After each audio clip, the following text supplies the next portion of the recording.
Hello, ഞാൻ doctor Vinod, Sabine ഹോസ്പിറ്റലിലെ consultant അനസ്തീഷ്യോളജിസ്റ്റാണ്.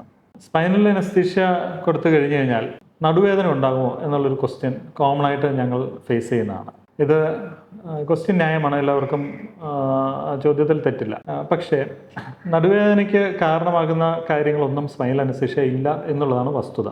ഒരു കാലത്ത് പണ്ട്, അതായത് 80കളിലും 90കളുടെ ആദ്യ ഭാഗങ്ങളിലുമൊക്കെ അധികം ടെക്നോളജി ഡെവലപ്മെൻ്റ് ഒന്നും ഇല്ലായിരുന്ന കാലത്ത് വലിയ സൈസുള്ള സൂചികളൊക്കെ ആയിരുന്നു ഉപയോഗിച്ചുകൊണ്ടിരുന്നത്.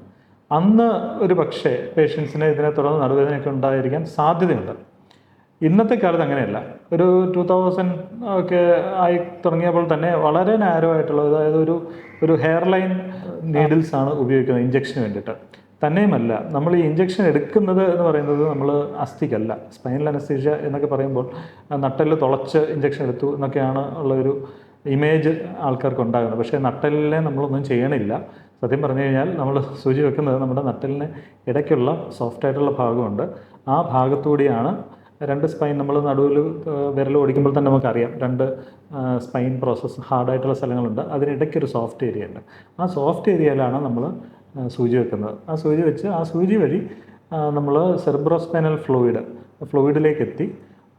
അങ്ങനെയാണ്, എന്നിട്ട് ആ ഫ്ലൂയിഡിലേക്കാണ് നമ്മൾ ഇഞ്ചക്ഷൻ എടുക്കുന്നത്. അപ്പോൾ നമ്മൾ ഡിസ്കിനോ അല്ലെങ്കിൽ ഡിസ്ക് എന്നൊക്കെ പറഞ്ഞാൽ ഇതിനും അപ്പുറയാണ്, ഡിസ്കിലേക്കൊന്നും നമ്മൾ എത്തണില്ല. സ്പൈനോ അല്ലെങ്കിൽ ബോണിനോ ഒന്നും നമ്മൾ ഇഞ്ചക്ഷൻ എടുക്കണില്ല. അതാണ് ഇതിൻ്റെ വസ്തുത.